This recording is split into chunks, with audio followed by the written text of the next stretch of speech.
Now, like you've probably conducted countless ceremonies, or not conducted, but facilitated countless ayahuasca ceremonies since then. Like watching people go through those ceremonies, what are some of the big insights you've gained from that on kind of humanity and the world and us as people on you've shared some of them, but I'm curious if you have a few of them that really stand out that you haven't shared yet. Yeah, absolutely. I think really what I've seen and gained is the ability to see that all of these esoteric teachings, these ancient cultures that had tremendous insight into the human condition, that they were all real, and that they were all pointing towards something universal. And as you were saying, the medicine does work in a very personal way, and from the outside looking in, it can seem like it's working in these chaotic ways, and that nothing is related and symbolic, and nothing is concrete. And but the more I've worked, I can never say I understand how the medicine is working, but I see commonalities, I see archetypes, I see patterns. And part of that is through my own process, and a huge part has been through working with so many people. I mean, it's really been a gift, and just seeing time and time again how these patterns play out. And that's why I was saying it. I mean, even if you take, for example, like a Buddhist point of view, that there is suffering inherent in nature. It's the Christian archetypal point of view that we all started in grace. We all started in Eden, and through duality, through this tree of good and evil, the knowledge of good and evil. Uh, Interestingly, we were tempted by the snake, by actually the symbol of wisdom and medicine. We fell from grace.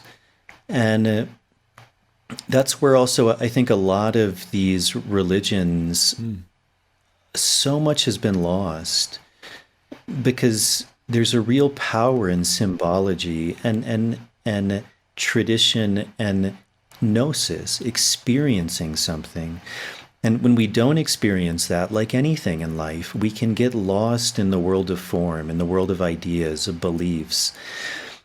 And I think one of the things that a lot of these traditions are pointing towards is this idea that we create our own suffering. And suffering comes from the mind. It comes from this attachment to these ideas of I am this, I am that. And most of us, we're constantly in this state of all of these thoughts arising, and we believe that they're all real, and we live our lives in this cloud, in this fog. And I do it. There's many times where, especially being busy, I'm like, well, I have to do this and I have to do that, and then there's this and this, and then all of a sudden it's like I step back and I'm like, I've been living in an illusion that the past minutes or hours, uh, I'm not really present. I'm not really smelling what's around me. I'm not really feeling what's around Yeah. me. And all of a sudden, there's a peace, and there's no problems anymore, and nothing has changed. Mm. All of the things that need to be done are still there. They haven't gone away, and yet they've lost that heaviness because they're not there in that moment. But where did they go? They Yeah. were just there a minute ago. So where did they go? Mm. And through this process, and I think these plants like ayahuasca are extremely powerful about that with this, is they take us into that. They take us into our nature. They take us into those thoughts, into those belief systems, into those cosmovisions, sometimes in a gentle way, sometimes in a very harsh way, in a way that it's very difficult to escape. There's nowhere to run. And we're forced to be in that. And interestingly, a lot of these traditions, like especially in the Amazon, um, But you see this in shamanic traditions all over the world. They would say that this reality is secondary. And that's very counterintuitive to a more Western Yeah. approach where we say, well, this reality is primary and anything else is secondary. My dream is secondary. My emotions are secondary. My thoughts are secondary. In this shamanic point of view, the dream is primary. And from the dream, the world is manifested. From the singularity arises the duality, arises the light and dark, the good and bad. So the world that we're living in this duality, is actually secondary. There's something primary to that. And that primariness is who we are. But we just get lost in all of the infinite cycles of, in a Buddhist point of view, of birth and death. I am this, I am that, I have to do this. Every time we think about that, we're reborn into this world. And so these plants take us on this fascinating journey into often all of the things that are holding us back. Our fears, our doubts, where we're lacking, where we've made mistakes, where we haven't been in integrity. In sometimes some of the local people here will use that word like sin. In Spanish, it's pecado. And they'll say we have to atone for our sins. And a lot of people take that from this kind of religious point of view, like, well, that seems crazy. Yeah. But again, I think there's a much deeper truth to that we have to come to terms with where we've been out of balance. I mean, even that word sin, it comes from this idea of to miss the mark, to not be in center, to not be aligned to truth, to reality, to God. And this work of plants begins to take us into that. And it can be a very difficult process. Yeah. And again, that's why so many different things can come up. People can have very different experiences. It's also, where are people ready to go? Because sometimes people come and they say something like, I want enlightenment. Maybe, but there's a very high likelihood that we're not ready for that, because to do that means to come face to face with the entire reality of creation, all of our past, all of our present, all of the future possibilities, to really stand in the face of awe and be able to take all of that in, is a tremendous responsibility. And so often these plants are helping us to prepare, one layer at a time. We often use this analogy of an onion, peeling these things off. Often first, like that layer, or that analogy that Alonso was using of these base layers, the red, the orange. First we have to get rid of that heavy stuff. If we were in a very abusive relationship, or if we have these very negative thought patterns of I'm not enough, I'm not good enough, we have to really go into those. If we have a lot of anger towards people, we have to go into that. If we have resentment towards our father or our mother or our spouse, we have to go into that. And that's where often this analogy of a mirror comes in. And what I'm going to say may trigger some people, but part of that mirror is looking and seeing that all of the things that we judge people for, we also have inside of ourselves. Yeah. And until we can resolve that in ourselves, it has no choice but to be manifested in others. As we begin to change ourselves, there's a very beautiful saying, I think it's attributed to Lao Tzu, is that we have to be the change that we want to see. And we have this tendency of humans, is we find fault in everything, everyone, but it's very difficult to see it in ourselves. And yet those same thought patterns are there running, but they're often subconscious.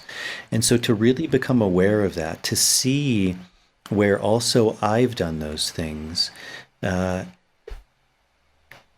to see in others where they've done wrong, where I've done wrong.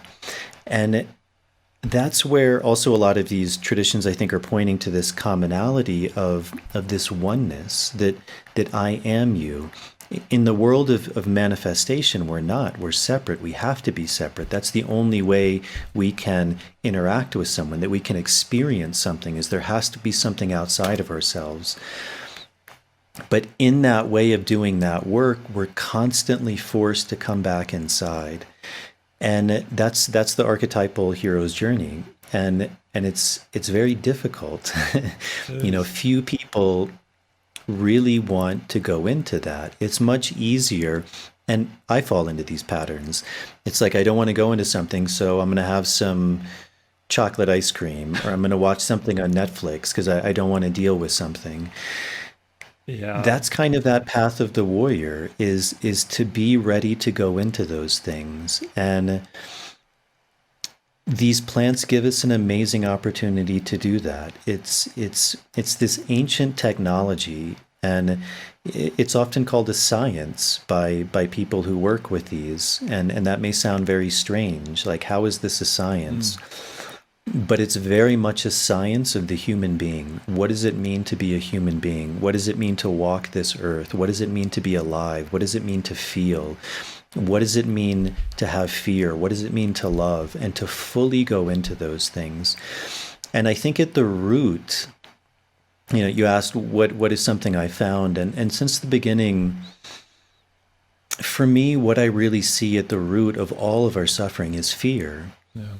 And it's fear of the unknown, it's fear of losing control, it's fear of death, it's fear of life itself, and all that that has to offer. Yeah. And to overcome that fear, it's the greatest challenge any of us will ever face.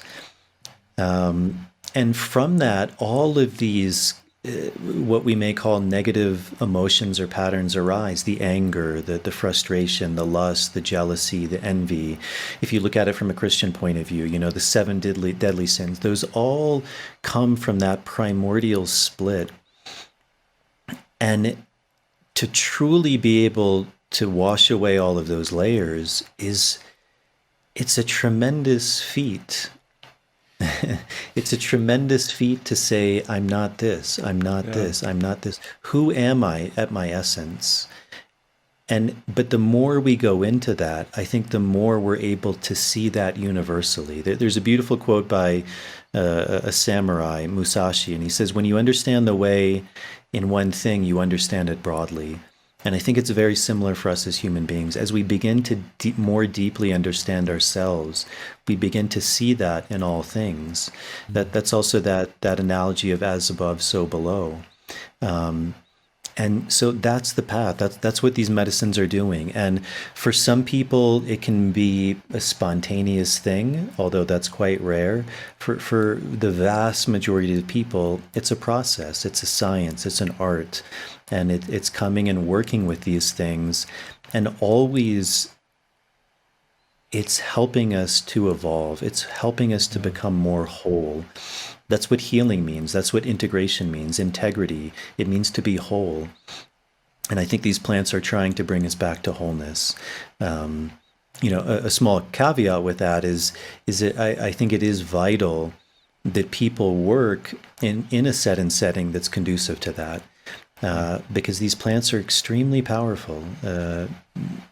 Powerful beyond our wildest imagination, if we're willing to go to those places. So to be in a space that's well held, where there's a scientist, a doctor who knows how to take care of ourselves, maybe in a very surgical way, taking things out, putting things in, moving energies, and also just in a very human way, like really looking at us, sitting next to us and telling us, not from a place of mind, but from a place of heart, it's going to be okay. And that simple act of humanness can be everything to someone. Mm.